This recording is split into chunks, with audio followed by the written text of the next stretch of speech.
Ya, selamat pagi, selamat jumpa lagi pemirsa podcast Kasuari, kabar sehat untuk masyarakat baik yang di Papua dan di seluruh Indonesia. Ya, pagi ini kita berjumpa lagi dalam studio podcast Kasuari, Dinas Kesehatan Provinsi Papua.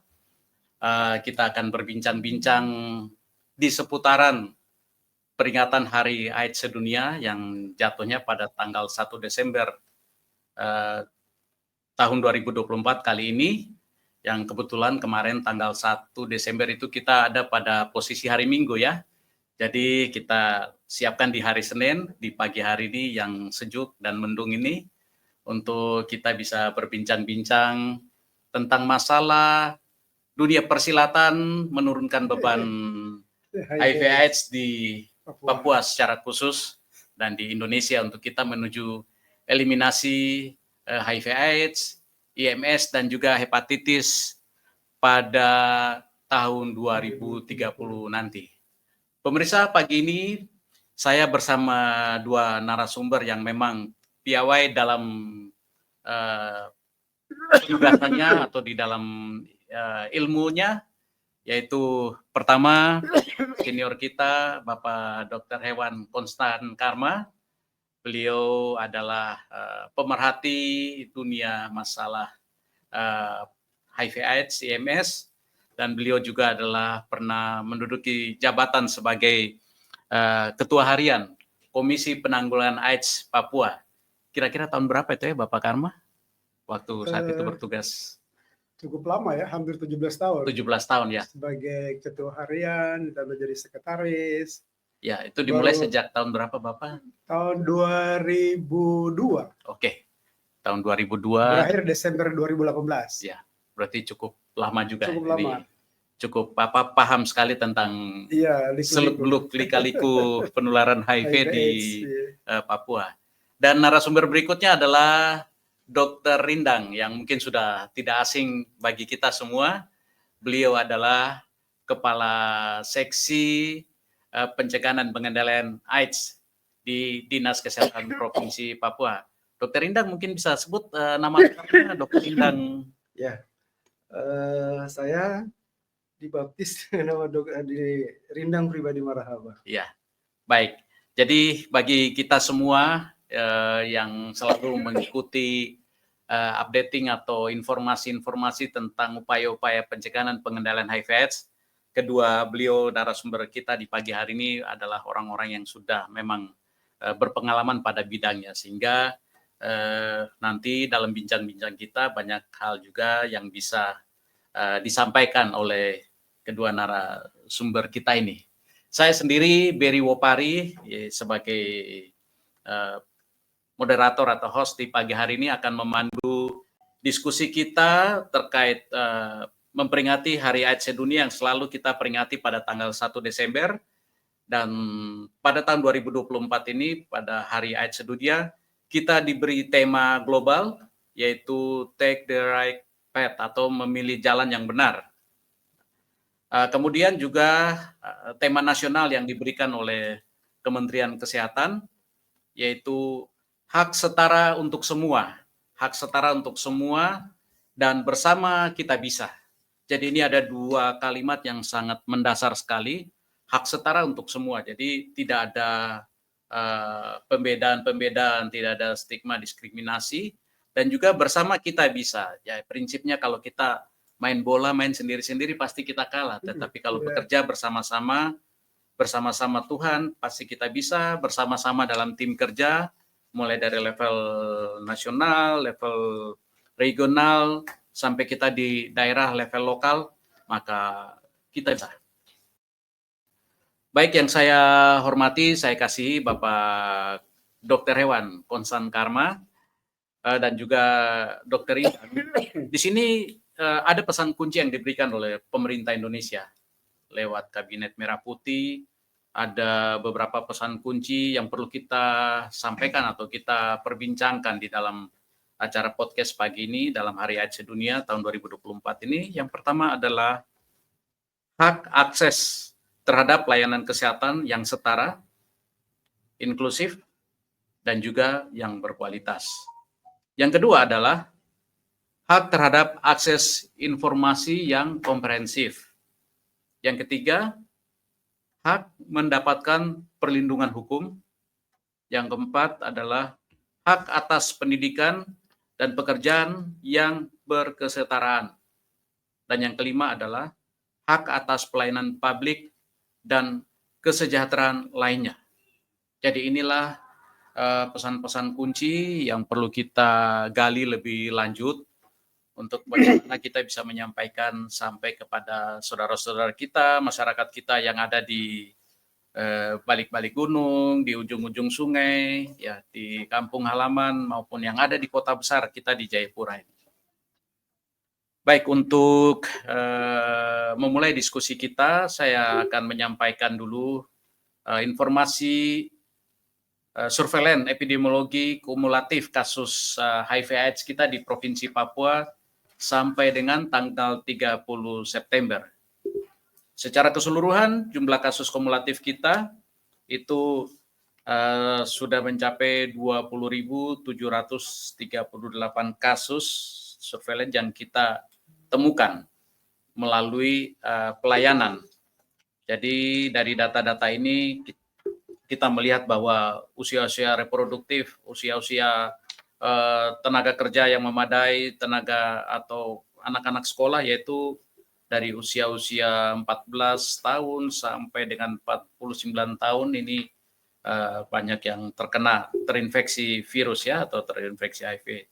Dan juga dari kesetaraan gender ini ternyata perempuan juga menduduki jumlah yang terbanyak secara kumulatif ya. Kalau HIV ada sekitar 5.400-an kasus pada perempuan dan AIDS-nya 5.985 kasus dibanding dengan HIV/AIDS pada laki-laki. Kalau HIV pada laki-laki sebanyak 3.600-an, sementara AIDS sebanyak 5.600-an. Jadi kita bisa lihat juga bahwa terutama AIDS di sini perempuan yang lebih banyak menderita ya, sudah jatuh di dalam AIDS. Baik, inilah dasar masalah kita yang harus kita bicarakan bersama atau kita bincang-bincangkan bersama. Dan mendasari itu semua saya tarik kembali kemarin tanggal 12 November kita peringati sebagai Hari Kesehatan Nasional HKN yang ke-60 tahun 2024 dengan mengambil tema Gerak Bersama, Sehat Bersama. Itu merupakan hal yang harus mutlak menjadi semangat kita semua. Jadi tentunya dalam upaya pengendalian HIV/AIDS, menurunkan beban HIV/AIDS di tanah Papua, maka gerak bersama, sehat bersama itu adalah dasar kita, semangat kita untuk maju, semangat kita untuk membebaskan Papua dari penularan infeksi HIV/AIDS. Baik, Bapak Karma yang saya hormati, dari pengalaman Bapak yang pernah Bapak jalani sebagai sekretaris KPA, sebagai ketua harian KPA, dan juga beberapa pertemuan perempuan internasional ataupun nasional yang kita berbicara bagaimana menurunkan beban HIV di Papua. Bapak melihat perjalanan jumlah kasus dari waktu ke waktu, ada selalu penemuan kasus baru. Nah, terutama ini kalau kita fokuskan kepada kesehatan ibu anak ya, karena kita Papua ini mau mendapatkan generasi emas Papua yang bermakna. Ini bagaimana? Mungkin Bapak bisa memberikan pendapat atau komentar. Silakan Bapak. Baik, terima kasih Dr. Berry. Ada yang penting sekali tadi saya dengar bahwa pandangan global ya, pandangan global tentang hari kesehatan ini, memilih jalan yang benar. Memilih jalan yang benar. Nah, saya ingin sampaikan bahwa dua pekerjaan besar kita itu adalah mencegah mereka yang belum terinfeksi dan juga kita teman-teman layanan kesehatan mengobati yang sudah terinfeksi. Kalau bisa jangan putus obat ya, itu poin penting. Nah,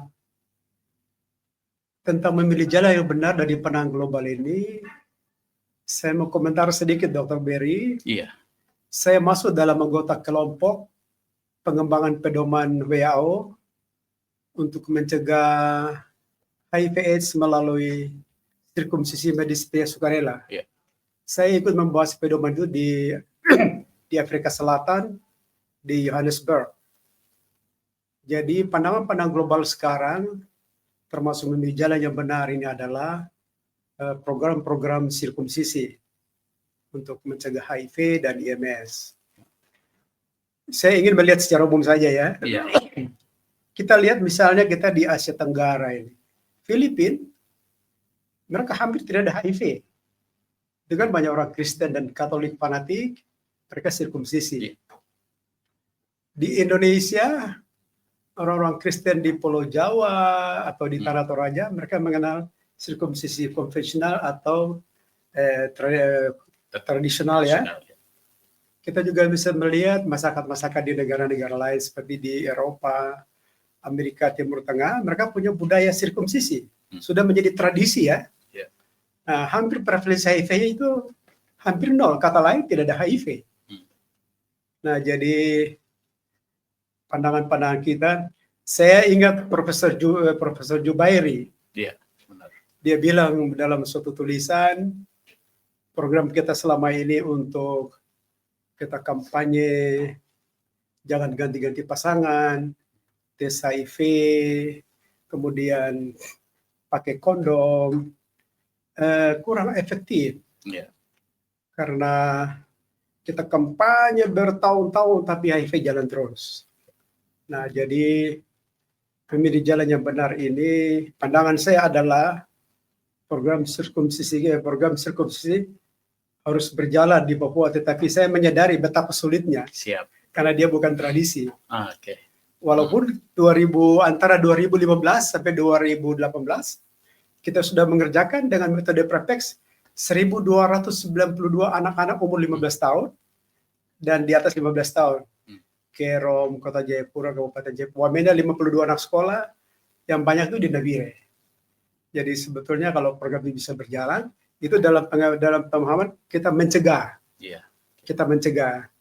Sedangkan yang sudah terinfeksi, nanti Dokter Rindang, teman-teman bisa jelaskan bagaimana ARV itu obat yang sangat baik, Iya. sudah cukup bagus.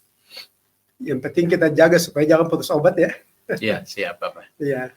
Baik Bapak, jadi waktu itu akhirnya kita di Papua bisa mendorong ya suatu inovasi sirkumsisi dewasa sehat ini ya untuk bisa dilaksanakan, dan tadi Bapak sudah sampaikan ada sekitar 1.000-an lebih ya yang ikut. 1.292. Ya, 1.292. Ya, 1.292 orang sudah anak-anak ikut sirkum Papua. ini. Nah, ini anak-anak Papua ya, berarti Ya. ini kan sesuatu yang sebenarnya baik dan Bisa. menarik. Bisa. Nah, ini menurut Bapak bagaimana untuk ke depan? Karena kelihatannya sekarang ini beberapa tahun belakang ini agak menyusut, menghilang kegiatan ini. Menurut Bapak bagaimana untuk ke depan? Kalau memang ini hal baik, kenapa kita diamkan? Mungkin harus diangkat lagi. Saya lihat di Nimbokrang. Nimbokrang ada anak Papua, banyak ikut juga anak-anak Papua. Ya. Ikut juga kitanan massal. Oke. Di Kerom sebelum COVID, ada juga anak-anak Papua dan bahkan ada orang dewasa. Mereka juga ikut kitanan massal di Kerom. Dan beberapa bulan terakhir ini, saya ingat saya baca di Cepos ada 15 anak-anak Papua. Oke, baik. 9-nya dari anak Katolik, yang namanya Protestan, mereka ikut. Karena itu tradisi, bukan soal agama ya. Oke. Nah, kita di Papua, kesulitan kita adalah karena dikait-kaitkan dengan agama ya. Baik. Itu yang kita cukup sulit ya. Mungkin Bapak bisa kasih gambaran sedikit, karena kenapa ya? Artinya ini hal baik. Kemudian dari agama dalam tanda petik masih ada kontroversi sedikit. Padahal sebenarnya nih kalau mungkin tidak lewat agama ya lewat tadi tradisional juga sebenarnya baik, kan prinsipnya nih bisa disunat begitu. Kami orang Biak. Dulu saya pelajari oleh Dr. Yosman Soben, antropolog. Kami orang Biak dulu pada masa yang lalu, kami ada sunat tradisional di Rumsrem, rumah adat orang Biak. Ada program sunat tradisional, tetapi hilang karena rumah adat itu dia hilang. Masyarakat Papua di Sorong, Meibrat, sampai sekarang mereka mengenal program sirkumsisi. Jadi sebetulnya itu kita sudah ada sebetulnya, tinggal kita kembangkan ya. Iya. Berarti mungkin ada satu tinjauan ya, satu tinjauan manfaat dari sirkumsisi ini sehingga baik awal lalu kita di Papua dorong dari sisi medis ya, kesehatan dari medis atau untuk sirkumsisi dewasa, tetapi terus ternyata kita berupaya dorong supaya semakin banyak orang yang bisa sirkumsisi.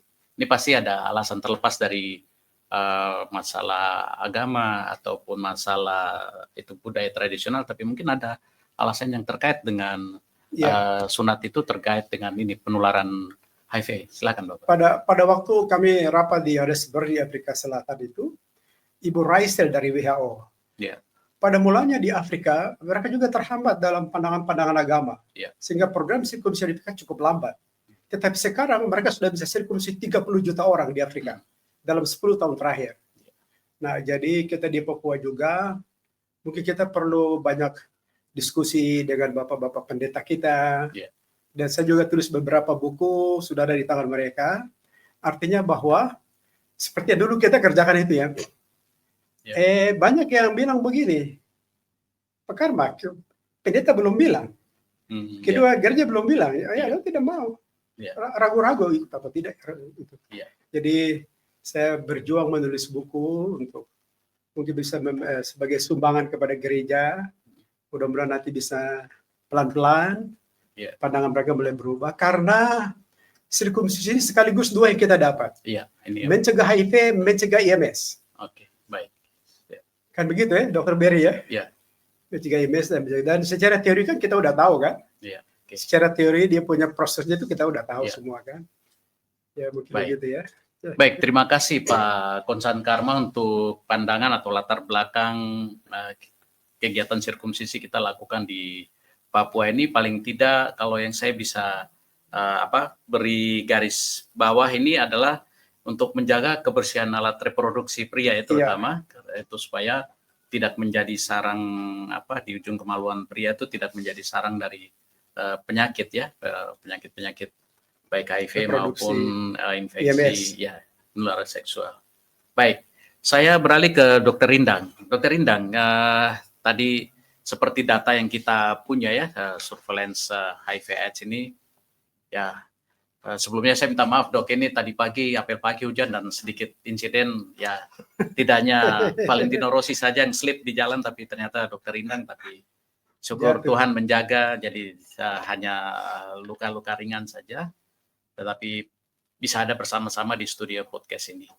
Dok, kalau melihat perjalanan dari waktu ke waktu, tiap 3 bulan atau setiap tahun itu, kita ada temukan kasus-kasus baru. Nah, dari pandangan program, kita apakah yang bisa kita perkirakan sebenarnya ini situasi apa yang sedang terjadi sehingga ada saja penemuan-penemuan kasus baru yang mana ini harus disikapi, ditindaklanjuti.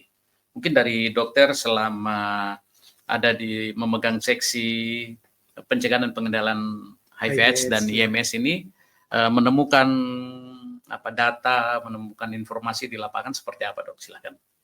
Baik, Dr. Berry, jadi memang kita berawal pada tujuan kita secara global juga, yaitu kita akan mengakhiri epidemi HIV di tahun 2030. Jadi tidak ada infeksi baru karena HIV, tidak ada kematian karena AIDS, dan tidak ada stigma dan diskriminasi. Mengacu pada ini, kita sebenarnya memang sejak 2017 punya strategi percepatan, dan akhirnya kami di Provinsi Papua mempunyai beberapa strategi untuk bagaimana kita bisa ikut serta di tahun 2030 untuk masalah mengakhiri epidemi HIV. Dan kami di Papua akhirnya mempunyai beberapa strategi. Yang pertama yaitu bagaimana memperluas layanan HIV/AIDS dan infeksi menular seksual serta layanan pengobatan, layanan perawatan, dukungan dan pengobatan. Kemudian bagaimana untuk meningkatkan kualitas dari layanan itu sendiri.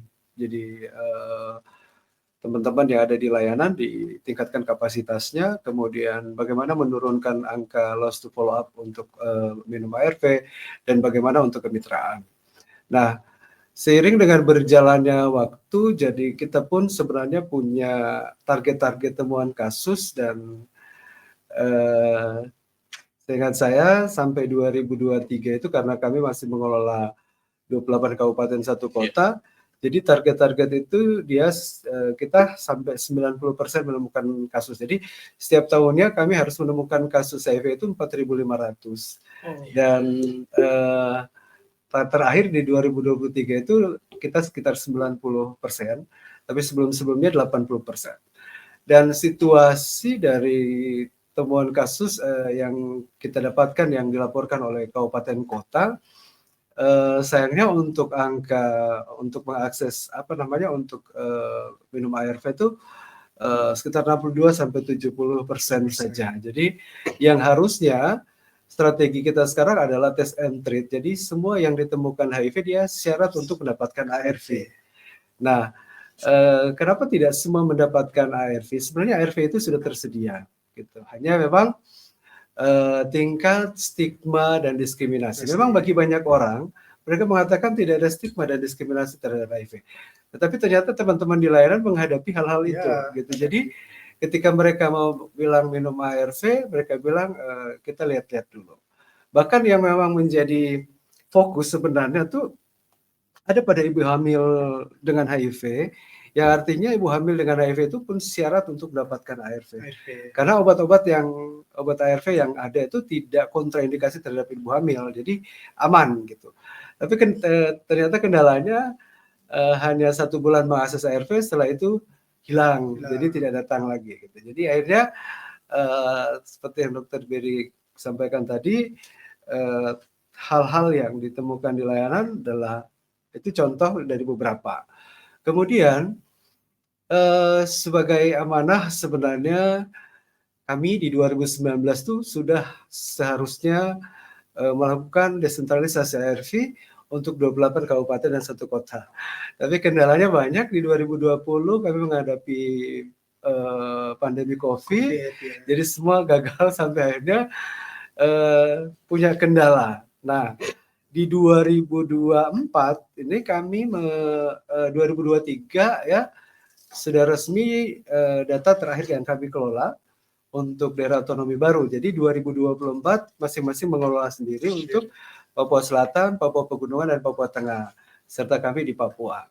Nah, akhirnya setelah kami melihat data kami Papua, kok kami kayaknya di belakang juga nih. Jadi kita harus cepat-cepat punya strategi juga gitu. Dan akhirnya 2024 ini kami siap dengan memulai aplikasi baru, aplikasi SIA 2.1, yang semua kabupaten kota sudah harus bergerak gitu. Jadi tidak ada lagi kabupaten kota yang istilahnya seperti dulu. Jadi misalnya Mambramo Raya mendapat ARV dari Dian Harapan, kemudian Waropen mendapat ARV dari Rumah Sakit 22.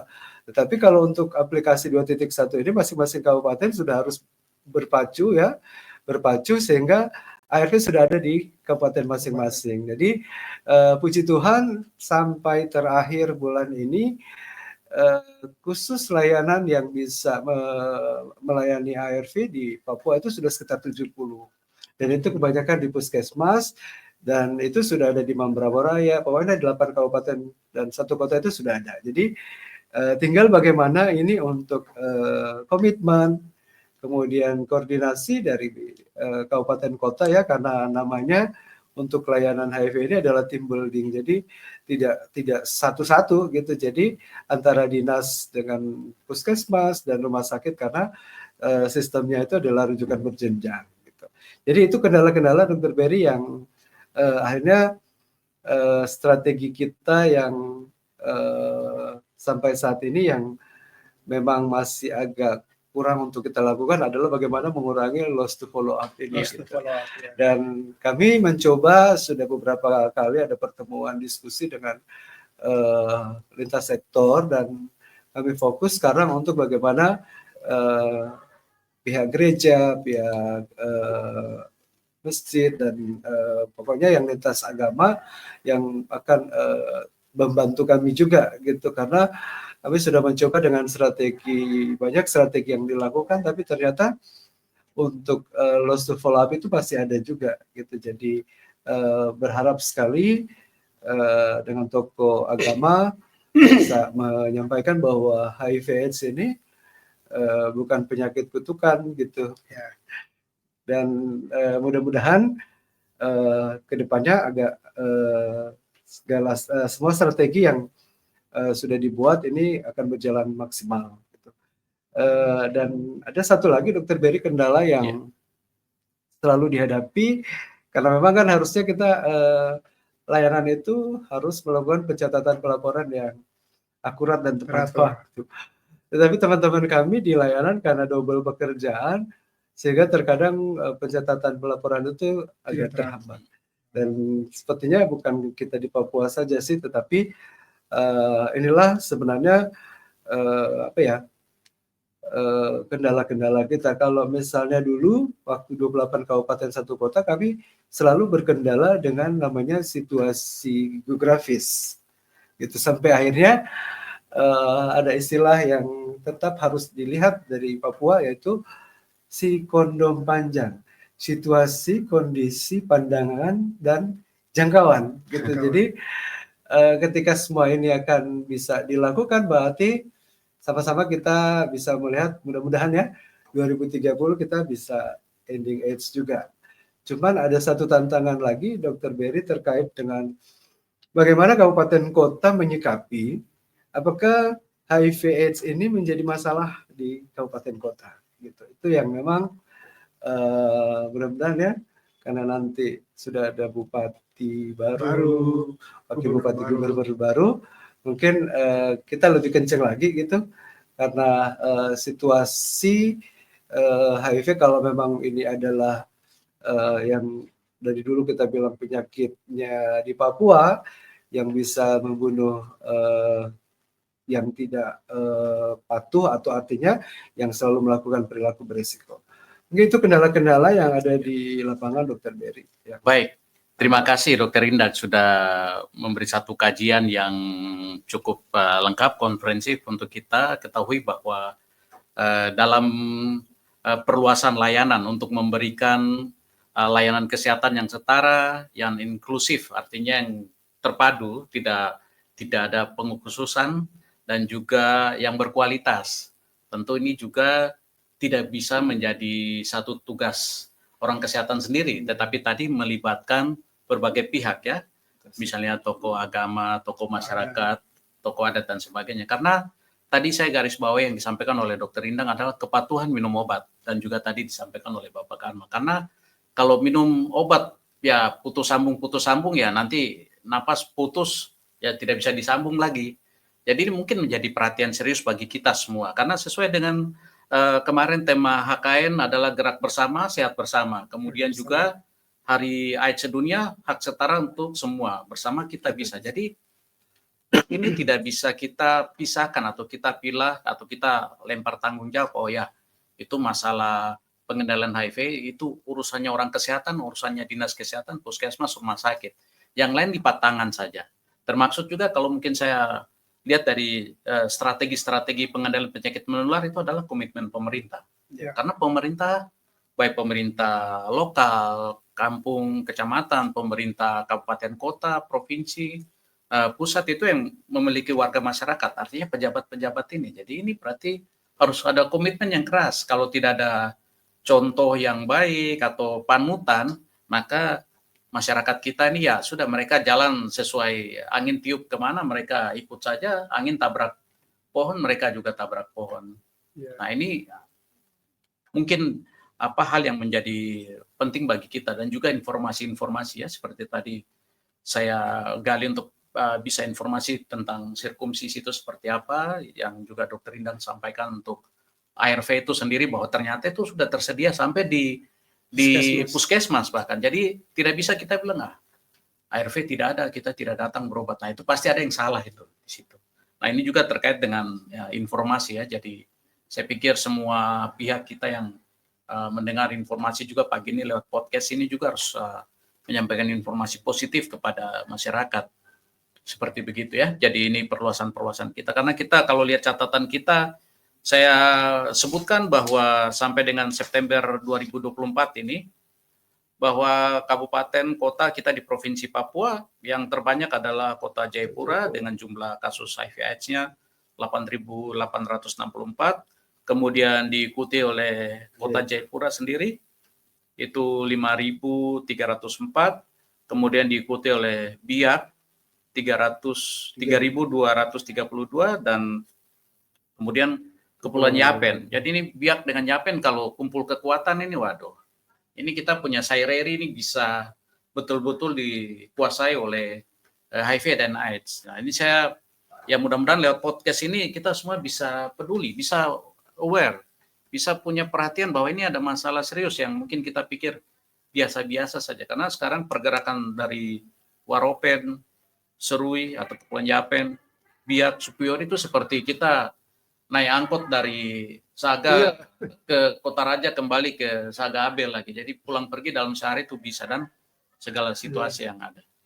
Bapak Karma, bagaimana tentang informasi yang adekuat seperti dulu KPA mensosialisasikan informasi-informasi HIV menurut Bapak ini bagaimana?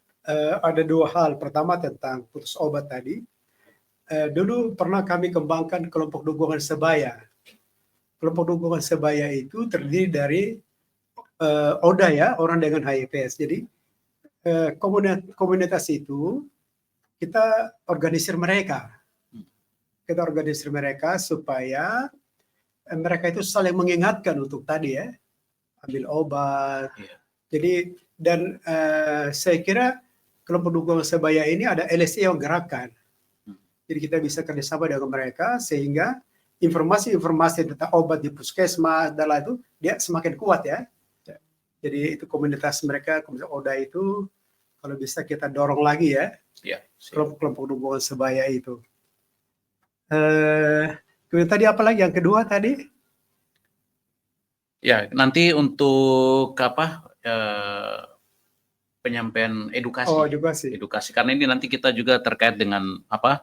Masalah hak atas pendidikan anak, pekerjaan apakah kan biasa kita menyampaikan informasi tentang HIV/AIDS, tetapi juga dalam istilah dunia pendidikan, dunia pekerjaan kadangkala kita berhadapan dengan stigma. Jadi misalnya pendaftaran di pendidikan atau sekolah menengah atas ternyata si calon siswa baru nih dia sudah terinfeksi HIV, akhirnya dia ditolak, tidak boleh masuk di sekolah atau pekerjaan. Misalnya dia melamar satu pekerjaan, ternyata setelah periksa kesehatan ada HIV positif, maka dia langsung dinyatakan gugur.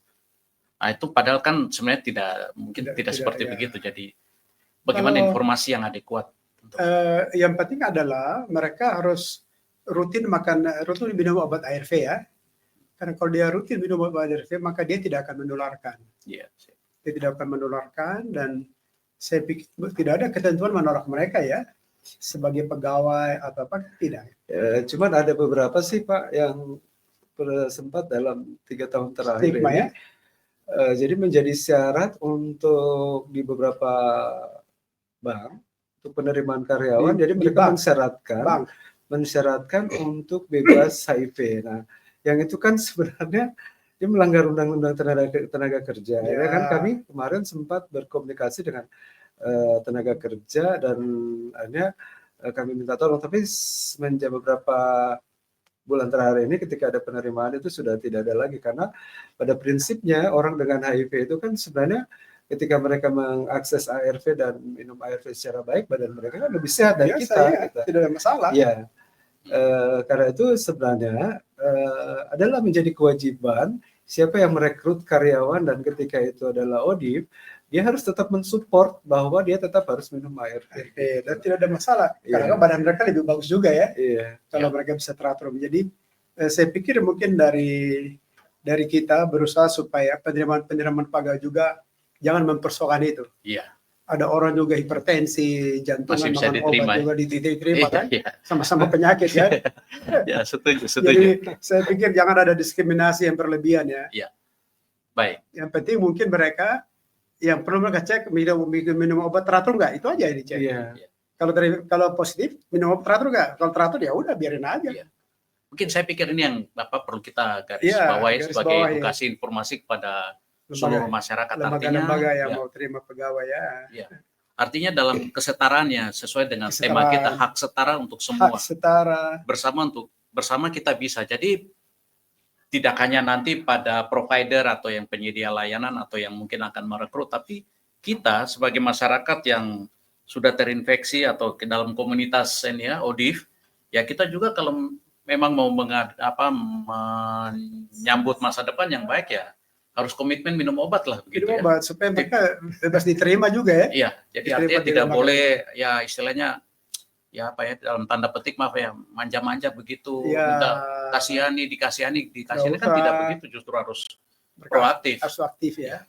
Karena dari pemerintah pun mendorong supaya dibuka layanan yang sebaik mungkin, yang komprehensif, tersedianya ARV sampai di kabupaten-kabupaten semua. Kemudian juga ya tentu pihak-pihak lain juga ya membuka kesempatan untuk menerima karyawan, menerima tenaga kerja. Kan ini hal positif yang harus kita sambut juga sebagai komunitas atau mereka yang terinfeksi untuk patuh berobat, karena Berobat.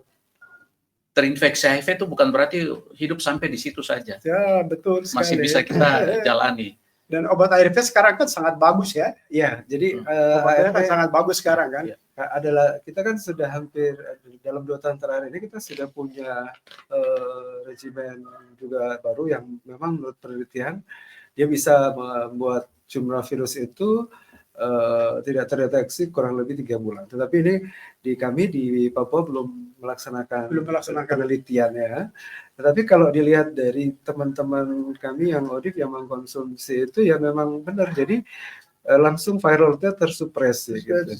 Nah, satu lagi sebenarnya supaya kita tidak menghadapi satu permasalahan di mana sudah pada fase atau stadium 2 atau 3 dan 4, dan mungkin yang itu Dr. Berry kedepannya mungkin memang komitmen pemerintah adalah bagaimana kita melakukan screening lebih ketat. Artinya gini, jangan sampai sudah sakit dulu baru akhirnya dia tahu bahwa dia HIV gitu. Jadi kalau memang sesuai dengan epidemi HIV di tanah Papua, epidemi meluas tingkat rendah, jadi semua yang tinggal di Papua sebenarnya dicurigai gitu artinya. Jadi ketika ke layanan ataupun dalam event-event apa, pentingnya bagaimana kita bisa melakukan screening lebih awal. Tetapi ternyata kendalanya juga ada di beberapa tempat yang melakukan screening awal itu mereka ketakutan ketika HIV positif gitu, dan harusnya nggak usah takut sebenarnya karena akan langsung diarahkan untuk minum ARV. Sehingga manfaat ARV kan kita tahu bahwa untuk meningkatkan kesejahteraan hidup daripada teman-teman ODIF itu. Kemudian yang terakhir adalah bagaimana akan bisa mengurangi penularan. Dan paling penting sebenarnya tujuan akhirnya adalah U equals U atau undetectable equals untransmittable, artinya tidak terdeteksi sama dengan nanti tidak menularkan. Itu tujuan terakhirnya sebenarnya untuk pemberian ARV kita. Iya. Jadi mungkin kita perlu tegaskan kepada lembaga-lembaga yang mau terima itu bahwa kalau orang dengan HIV kalau dia minum ARV teratur kan sudah tidak muncul dalam darah kan? Iya. Artinya sudah tidak terdeteksi. Tidak terdeteksi. Untuk kemampuan untuk menularkan juga sudah. Sehingga dia punya kinerja juga biasa. Baik. Memang benar artinya kalau saya menyimak tadi dari yang disampaikan Pak Konsan Karma dan Dr. Indang bahwa ternyata program atau upaya-upaya untuk menurunkan beban HIV/AIDS di Papua ini sebenarnya sudah sangat baik, sudah banyak terus berjalan.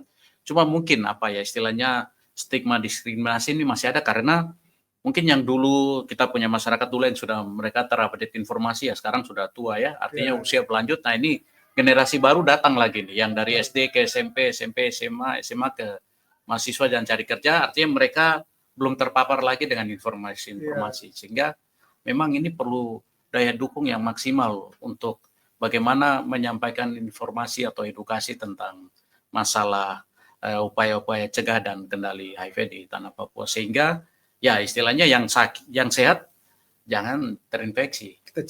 Kita cegah di situ. Dan kemudian yang sudah terinfeksi kita obati supaya jangan sampai jatuh sakit AIDS ya, begitu Dokter Indang. Nah, kalau sudah AIDS ya harus berobat. Sudah tidak ada cara lain. Jangan sampai putus. mati. Karena memang ya mati hidup Tuhan punya, tapi kan Tuhan sudah kasih Kita semua, harus berusaha ya. harus berusaha, arif dan bijaksana, semua sudah diberikan, tinggal mari kita bersama-sama. Ya. Sehingga masyarakat atau saudara-saudara kita yang ODIF ya kesetaraan itu mereka bisa dapat. Baik itu dalam pelayanan publik ataupun dalam kesejahteraan untuk mendapatkan bantuan, sumbangan dan lain sebagainya. Dan juga pendidikan, hak atas pendidikan, dan juga untuk pekerjaan-pekerjaan seperti tadi kita sudah diskusikan, dan juga menariknya hak mendapatkan perlindungan hukum. Ini saya pikir hal yang baru yang dieksplor oleh pusat, oleh pemerintah untuk masalah perlindungan hukum. Mungkin kalau kita lihat ya, saya mencoba cari latar belakangnya, mungkin karena ada KDRT Ya. atau kekerasan dalam rumah tangga, atau ini kekerasan seksual. Ya, Seksual. itu mungkin juga bisa menjadi masalah, karena kalau kita tarik melihat data kita, itu penularan HIV dari ibu ke anak. Jadi artinya waktu masa kehamilan itu sebanyak 1.464 ya. Itu baik yang ibu ke anak yang sudah ada di dalam status HIV maupun sudah status AIDS. Artinya ini terjadi ibu ke anak. Jadi artinya pada saat kehamilan atau pada saat persalinan, proses persalinan atau saat menyusui. Nah, si ibu ini dia dapat ya mungkin tadi akibat KDRT ya mungkin Bapak pulang dalam kondisi mabuk berat dan sudah malas tahu dan sebagainya. Nah, akhirnya ibu ini yang kena dampak. Nah, ini bagaimana Bapak Kama melihat dari aspek nanti perlindungan hukum ini? Kalau saya, screening kita untuk ibu hamil harus keras, harus ketat. Artinya bahwa kontrol kehamilan itu harus kita jaga baik. Sehingga ada ibu-ibu yang hamil, tes HIV-nya harus kencang. Artinya supaya segera diobati kalau dia positif. Karena kalau dia segera diobati ARV, kan kandungannya aman ya. Minimal 6 bulan. Ya. Minimal, pokoknya dia 6 bulan sebelum melahirkan. Jadi dia harusnya melakukan screening itu di 12 minggu. Kehamilan usia 12 minggu. Kemudian dia langsung kalau misalnya ditemukan HIV, dia langsung mengakses ARV. Dan ARV sebenarnya penjelasannya penelitiannya dari 6 bulan ya. Sebenarnya bayi yang mau dilahirkan itu kemungkinan besar tidak terdeteksi. Gitu. Kalau dia minum ARV 6 bulan sebelum melahirkan. 12 minggu. Kan sekarang rata-rata orang untuk datang screening, ibu hamil datang screening itu usia 12 minggu. Berapa bulan trimester pertama? 12 minggu, 4 bulan ya? 3 bulan. Ya, jadi mungkin Dr. Berry saran kita, ibu-ibu hamil 3 bulan itu sudah harus tes HIV. Supaya kalau memang dia punya kendala juga karena kebiasaan. Iya, hambatannya banyak. Dia tidak nyaman ya.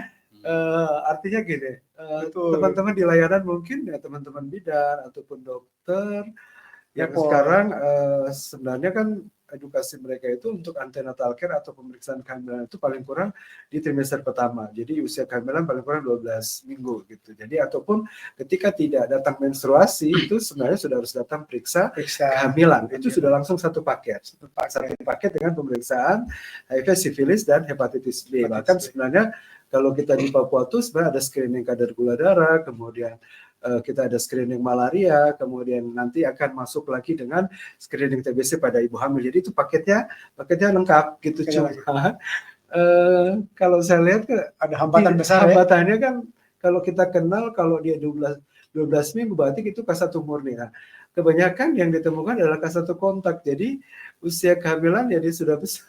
Jadi mereka baru datang ke layanan. Akhirnya kalau dia ibu hamil akhirnya dia terdeteksi HIV, kejar-kejaran kita nih untuk bayinya apakah nanti dia kena atau tidak kena gitu. Tapi puji Tuhan kita kan sekarang udah punya alat deteksi. Jadi kalau dulu kan kita bisa mengetahui HIV anak itu lebih dari 18 bulan dengan pemeriksaan rapid.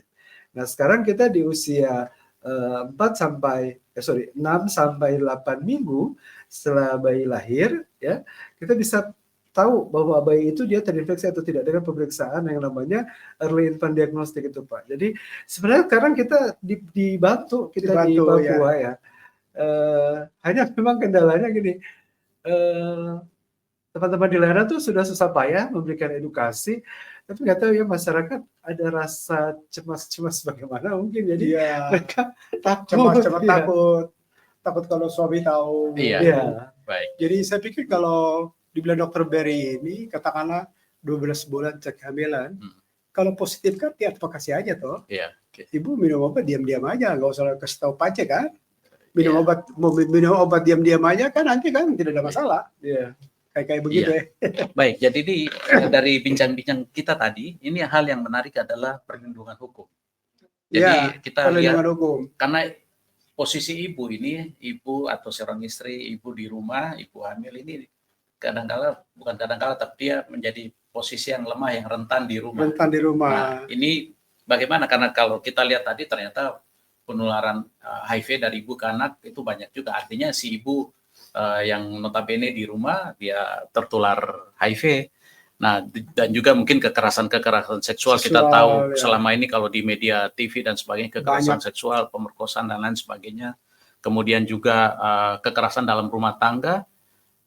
Ini bagaimana? Jadi memang mungkin kalau aspek hukum tidak di bidang kesehatan ya, tetapi kita memandang ini apakah ini memang sesuatu yang perlu harus didorong supaya masyarakat kita yang dalam kelompok rentan ini, mereka juga di backup atau dilindungi oleh kekuatan hukum supaya orang tidak bisa semena-mena. Artinya kekerasan seksual atau KDRT itu tidak bisa semena-mena mau begitu saja, tapi bisa mereka diberi perlindungan para kaum yang rentan ini. Menurut Bapak sebagai mungkin tokoh masyarakat atau kita kan ada lembaga ya, ada lembaga perlindungan ibu dan anak ya. Ya, di pemberdayaan perempuan itu ada. Pemberdayaan perempuan kan ada lembaga itu. Jadi mungkin itu dorong yang perlu kita koordinasi kuat supaya ya tadi mengurangi itu tadi KDRT itu ya.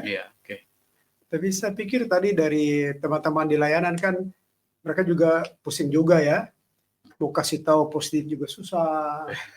Terus kalau nanti ibu hamil dia tahu positif, suami kalau tahu juga susah. Jadi saya pikir mungkin ada cara yang bisa ditempuh adalah kalau dia 3 bulan itu dia positif, ya dia advokasi untuk dia aja dengan dokternya yang ikut program itu aja toh. Tidak mesti berurusan kepada suami. Karena nanti lama-lama dia tetap dengan ARV kan nyaman juga dia kan. Sebenarnya sih seperti pedang bermata dua. Pedang bermata betul. Masalah juga sulit sekali.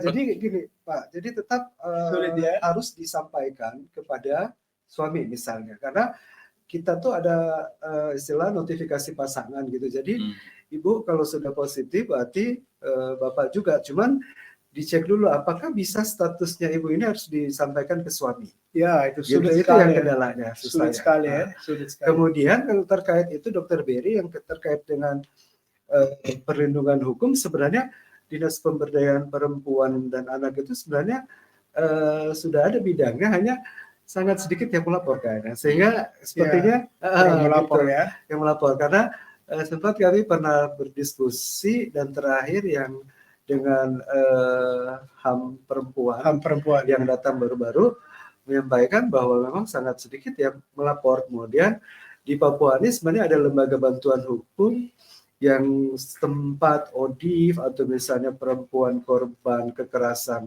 ataupun perkosaan bisa melaporkan ya. Hanya memang kemungkinan sangat sedikit yang melapor karena takut dapat pukul lagi ulang. Iya. Apalagi kalau mas kawin bayar lunas sudah itu kewenangan suami. Nah, ini kadangkala ya budaya itu juga membuka peluang untuk terjadi kekerasan dalam rumah tangga ataupun kekerasan seksual yang akhirnya kena pada ibu rumah tangga. Begitu. Tidak gampang ya teman-teman di layanan ya. Iya, kasihan. Jadi memang kalau saya pikir kalau sudah bicara tentang masalah ini, masalah hukum atau masalah bagaimana dalam rumah tangga ini, harus pihak lain juga turun tangan, karena tidak mungkin petugas puskesmas atau petugas rumah sakit urusan lembaga tadi itu lembaga perlindungan penuh ibu dan Ya. anak. Ya. Mereka harus maju. Ya. Baik, di sini memang sangat menarik ya. Ternyata masalah penularan HIV/AIDS ini tidak hanya sekedar Ya. tertular virus saja, tetapi banyak Ya, aspek masalah di lain. dalam ya. Dampaknya ke sosial. Ya, mungkin masalah sosial, budaya, ekonomi itu mungkin yang lebih pengaruhkan. Kalau kesehatan ini ya yang sudah sakit ya diobati lah. Terlanjur basah sekali ya, terlanjur sakit Sekalian. harus diobati, tidak boleh dibiarkan. Tetapi Iya, bagaimana memberikan perlindungan kepada masyarakat, seluruh warga masyarakat yang mulai ada dalam janin kandungan atau sampai dengan yang bau tanah itu harus menyeluruh ya dalam perawatan. Ya, saya pikir ini bincang-bincang yang sangat menarik ya, karena walaupun bagaimana kita di Papua, data membuktikan bahwa faktor risiko penularan HIV itu terbanyak karena berganti-ganti pasangannya, heteroseksual, kemudian juga ada lewat hubungan kelamin yang sejenis, homoseksual, dan juga tadi ya dari ibu ke anak. Mungkin ini menjadi perhatian kita semua, sehingga berbagai pihak boleh memberi edukasi tentang masalah upaya-upaya pencegahan, pengendalian, tapi bukan membuat stigma, diskriminasi. Karena ya kalau kita yang umat Kristen ya, kita sudah masuk minggu Advent menjelang Natal ini ya, Tuhan mengajarkan juga kepada kita untuk saling mengasihi. Jadi artinya mengasihi itu bukan yang sehat-sehat, yang mengasihi yang sehat, yang sakit kita kasih biar, itu kan tidak bisa. Saya pikir di dalam ajaran agama lainnya, di teman-teman yang di Muslim, Hindu, Buddha juga mengajarkan tentang kasih ya, kasih kepada sesama ciptaan Tuhan. Saya pikir HIV ini justru dasarnya ada di situ. Kalau kesehatan kan hanya sebuah teknis saja untuk pengobatan, tetapi bagaimana unsur saling mengasihi, saling menghargai, saling mendukung, tidak memberi stigma, tidak mendiskriminasi, itu kan justru perbuatan-perbuatan baik yang diajarkan oleh agama. Bagaimana Pak Konsan Karma dan Dr. Indang kita memperkuat ini? Saya hafal satu ayat dalam Alkitab. Kejadian 17 ayat 6. Kejadian 17 dia punya judul itu sunat sebagai tanda perjanjian Allah dengan Abraham. Iya, oke. Turun-temurun. Iya. Ayat 6 dari perjanjian itu, ayat 6 perjanjian yang kedua itu, Allah bilang sama Abraham, aku akan membuat engkau beranak cucu menjadi sangat banyak. Iya. Dan ingat, perjanjian itu Allah memberi tanda sunat. Iya. Dan hidup dalam perjanjian lama itu, manusia pada lama itu hidup di bawah kuasa dosa. Iya. Allah dia tahu, saya buat perjanjian, Abraham, saya akan membuat engkau beranak cucu menjadi sangat banyak, tapi Allah dia tahu, nanti mereka akan berdosa. Maka Allah memberikan tanda sunat, maksudnya sekali kamu bersinar, kamu berdosa, tapi HIV tidak merampas kehidupan kamu. Iya. Kalau saya berpikir begitu. Iya. Baik. Karena Alkitab menggunakan kata sunat yang jelas sekali. Iya, oke. Diulang-ulang lagi di perjanjian baru. Jadi mungkin ini bukan pendeta tapi perlu komentar juga. Iya. Karena itu berhubungan dengan keturunan. Iya, benar. Dan Abraham mewakili umat manusia pada waktu Allah membuat perjanjian. Tapi kemudian orang Yahudi klaim bahwa itu dong perjanjian. Tidak benar juga. Iya. Abraham mewakili umat manusia. Agama Yahudi, umat Yesaya itu nanti di Mesir, jauh-jauh ke sana. Iya, baik. Perlu ya, singgung agama, jadi saya perlu komentar itu ya. Siap. Dokter Indang sendiri bagaimana melihat masalah ini dari yang selama kita dalam aspek medis ya, istilahnya aspek teknis, tapi ini kan pasti ada dari sisi lain, karena kita 95 yang ketiga ya, itu tidak ada stigma dan diskriminasi. Ini bagaimana Dokter Indang melihat ini? Jadi kalau menurut saya kita manusia diciptakan bukan untuk menghakimi orang lain. Iya. Sehingga teman-teman ODIF itu kan kebanyakan adalah korban. Mereka tidak tahu gitu. Jadi ketika mereka tahu status HIV dan akhirnya mereka harus menarik diri dari lingkungan, berarti tugas kita sebenarnya adalah bagaimana merangkul mereka kembali gitu, sehingga fungsi kita sebagai manusia, artinya kalau saya mengutip satu perkataan dari daerah kami di Manado, Situ Timotong, jadi akhirnya manusia hidup untuk memanusiakan orang lain gitu. Jadi intinya kita tetap menganggap bahwa mereka itu adalah istilahnya adalah ciptaan Tuhan yang harus dimuliakan gitu. Artinya tidak ada lagi kata yang harus selalu menjustis bahwa stop kau berbuat dosa dan lain-lain. Karena Tuhan saja mengampuni, Iya. apalagi kita manusia. Iya. Mungkin itu Dokter Dwi. Baik. Bapak Dr. Hewan Konsan Karma dan Dr. Indang, bincang-bincang kita tentang masalah di dunia persilatan HIV/AIDS ini memang cukup panjang dan menarik karena banyak aspek di dalamnya, aspek kehidupan manusia di dalamnya. Hampir seluruh aspek kehidupan manusia Iya. ada di dalam persoalan itu ya. Dan ini juga sesuatu yang memang dalam tanda petik saya boleh katakan ini lain daripada yang lain. Ya. Karena sampai detik ini juga kita belum virus ini belum bisa dimatikan di dalam tubuh. Dia tetap ada tapi mungkin bahkan bisa ditekan saja. Beda dengan penyakit-penyakit lain ya. Baik, kita sudah sampai di penghujung waktu dalam bincang-bincang kita di podcast Kasuari ini. Informasi kesehatan untuk semua masyarakat di Papua dan di Indonesia. Mungkin closing statement dari Dr. Indang pertama, setelah itu Bapak Konsan Karma. Ya,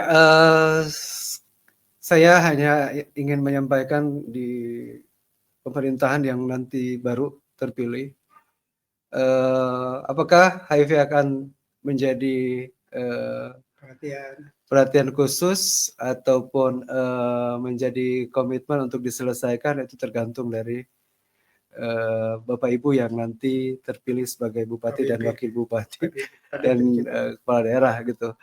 Dan selebihnya buat teman-teman ODIF, tetap semangat untuk selalu berharap bahwa setelah hujan akan ada pelangi yang membawamu kepada kesejahteraan. Ya. Terima kasih. Ya, saya habis hujan ada pelangi ya. Baik, Bapak Konsan. Janji Allah kepada Nuh. Bapak Konsan, silakan. Dari saya kembali ke pandangan global yang muncul ya. Artinya kita harus memilih jalan yang benar. Iya. Saya dengan Dr. Ronald Arogear, Dr. Silvanus, kami mengunjungi Rwanda. Ada beberapa teman dokter dari Papua Barat. Kami mengunjungi Rwanda. Rwanda satu negara kecil di Afrika Timur. Iya. Yang menarik adalah mereka punya pandangan tentang sirkumsisi di sana, bahwa kami sirkumsisi supaya tidak punah. Oke. Dan saya pikir Rwanda mereka memilih jalan yang benar. Oke. Dan saya pikir WHO sudah keluarkan pedoman tentang sirkumsisi medis sukarela untuk mencegah HIV. Jalannya itu. Iya. Jalannya itu, jalan yang benar itu. Nah, kita di Papua kebetulan lingkungan kita belum mempunyai tradisi itu, sehingga tidak mudah. Tetapi mudah-mudahan kita advokasi terus teman-teman pendeta juga, lembaga gereja, supaya kalau nanti program sirkumsisi 1 Oktober berjalan, banyak yang datang begitu ya, untuk bisa ikut program sirkumsisi dalam posisi kita mencegah ya. Lebih baik kita mencegah, lalu kita obati yang sudah ada. Jadi yang baru muncul lagi, yang baru muncul lagi. Ini kan kita tidak selesai-selesai. Benar. Tetapi bagaimana kita mencegah, dan kemudian kita mengobati yang sudah, nanti lama-lama kan dia menurun sendiri. Ya, gitu ya. Baik, terima kasih Bapak Dr. Hewan Konsan Karma dan Dr. Rindang. Pemirsa podcast Kasuari, kabar sehat untuk masyarakat Indonesia. Studio podcast Kasuari Dinas Kesehatan Provinsi Papua. Kita telah sampai di penghujung acara, bincang-bincang kita dalam memperingati Hari AIDS Sedunia dengan mengangkat beberapa pesan kunci, yaitu hak akses terhadap pelayanan yang bermutu, yang setara dan inklusif, kemudian juga akses terhadap informasi yang komprehensif mengenai upaya-upaya cegah dan kendali HIV, serta hak untuk mendapatkan perlindungan hukum bagi semua kelompok-kelompok rentan, dan juga hak atas pendidikan dan pekerjaan dan yang setara pada masyarakat kita yang mungkin mencari kerja atau yang sudah bekerja. Bila mana terinfeksi HIV, maka dia tetap melaksanakan pekerjaan dan juga tetap mengakses atau mengkonsumsi obat ARV sesuai aturan main yang ada. Dan juga atas hak pelayanan publik dan kesejahteraan lainnya. Jadi tidak ada lagi pembedaan-pembedaan di tengah-tengah masyarakat. Jadi dengan demikian, semoga acara kita, materi kita tentang upaya pencegahan dan pengendalian, menurunkan beban HIV/AIDS dan penyakit menular seksual di Papua yang mengambil tema pada Hari AIDS Sedunia tahun 2024 adalah hak setara untuk semua. Bersama kita bisa. Terima kasih, Tuhan memberkati kita semua atas sumbang saran, masukan, pikiran-pikiran konstruktif dari seluruh masyarakat Papua. Mari kita maju bersama-sama menuju Papua bebas dari belenggu HIV/AIDS dan penularan penyakit kelamin. Sekian dan terima kasih. Selamat pagi. Salam sehat untuk kita semua.